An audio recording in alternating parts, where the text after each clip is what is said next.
So related to bike setup and that, you're one of the only top riders I can think of that's running Fox and SRAM. How did that come about then?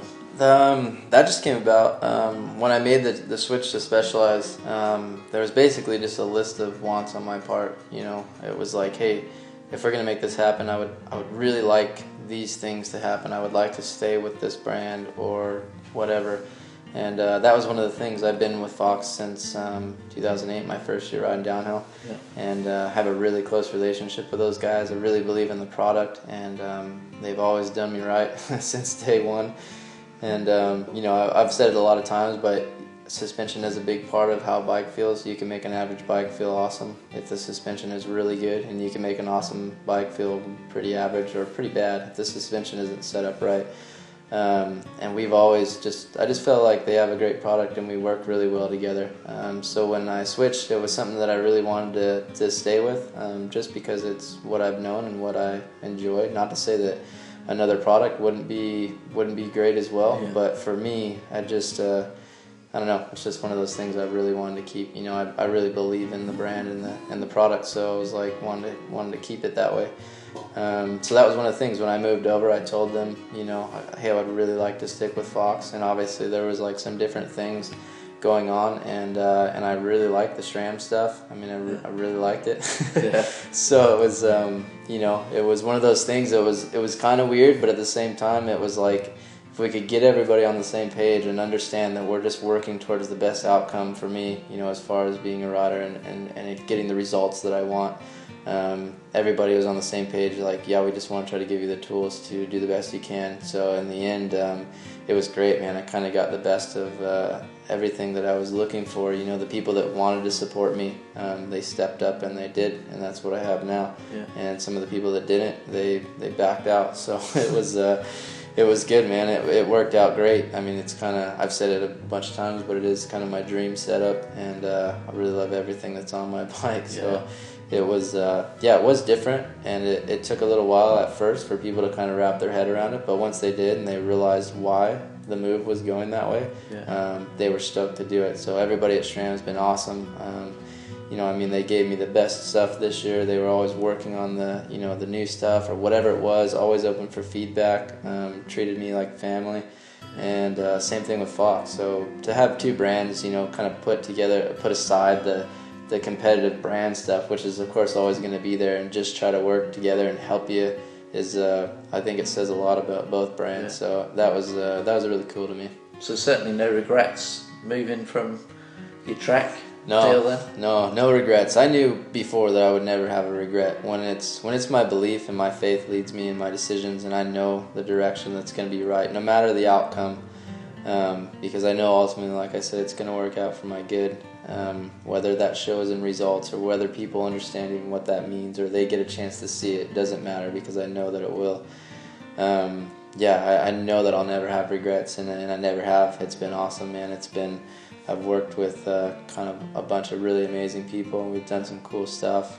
We had a rough year in form of results, but in a lot of other ways, man, it was a really fun year. We've done cool stuff, and we're doing cool stuff now, so I'm stoked to keep it going for a couple more years.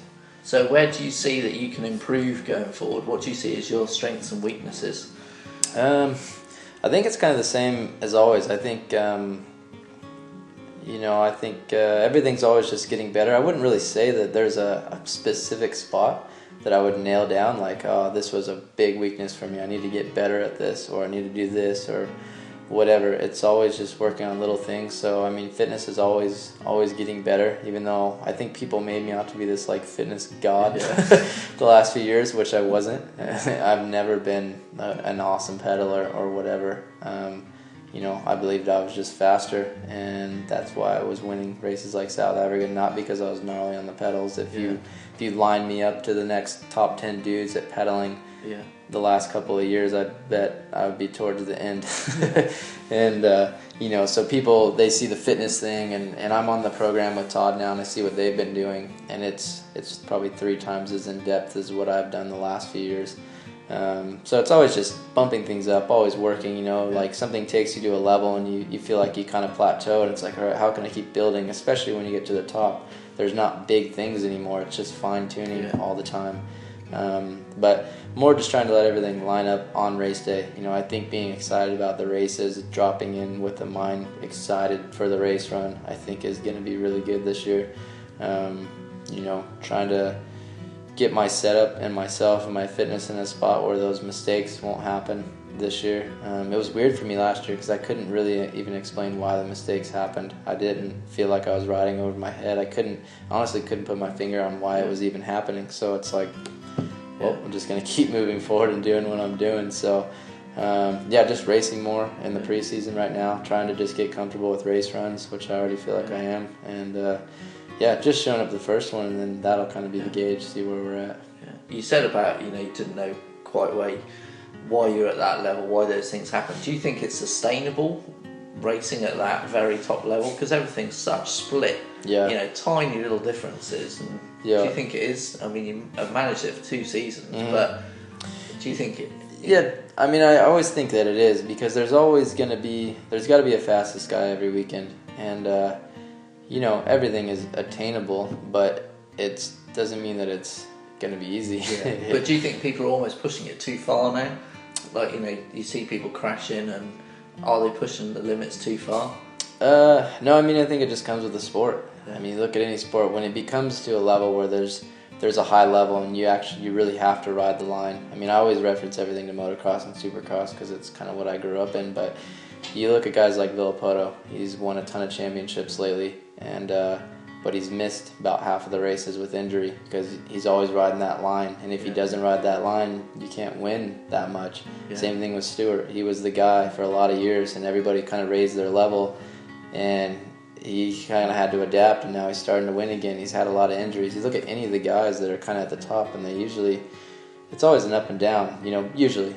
Especially when it's a sport like what we have now, where there's as many fast guys as there are. If you want to win, you do have to ride the edge, but I never ride over my head. I always try to ride within my abilities, but if my top ability is 100%, I try to be banging off the rev limiter at 100%, It can so easily go wrong.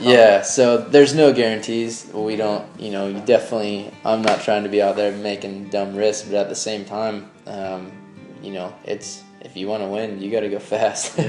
So just trying to ride at that level, I guess it's not easy to do, especially when a lot of other guys are going fast. I think in the past, everybody almost had a specialty. They were fast and technical, or they were strong, or they were this or that. Now it's, the top 10 or even deeper, they're good at all those things. So I was going to say, because that's, in the past in the office we've sort of chatted about, we say about what rider suits what tracks, and you're one of the riders we can't really pigeonhole almost. Do you think you are better on some tracks than others or not? I mean, everybody always has their strengths, I guess. But when I came in, I realized really quick that my fitness and my pedaling was pretty terrible because I didn't grow up I was racing motocross all those years before. I didn't have this endurance pedaling. I don't know. It wasn't. I mean, I was literally digging trenches in the summer, working 9 to 5 and eating Taco Bell the 2 years before I started racing mountain bikes, just a normal dude. So it was I figured out pretty quick to race World Cups. You gotta, especially. And I saw, that was something I learned about people. I saw that there was weaknesses on certain kinds of tracks, and I thought, man, if I can always work on my weaknesses and bring those things up, I shouldn't have. I never understood why, even in motocross, somebody could go to their local track and dominate and then go to a different track and get smoked. I didn't get it. The fast guys should always be the fast guys. I never really had that big shift. But at the same time, there's tracks that suit my style better, like Val di Sole, or tracks that are wide and rough and more motocrossy, a lot of lines. That maybe makes it a little bit easier for me, but I always try to, at least have a shot at winning, no matter what the track's like. But that's tough. Cool. Well, cheers for your time. I think we covered most things. Sweet. I'll probably talk your ear off, but good. Long-winded. You have a good time trying to narrow that down to an interview. But good luck for the season. Thanks, man.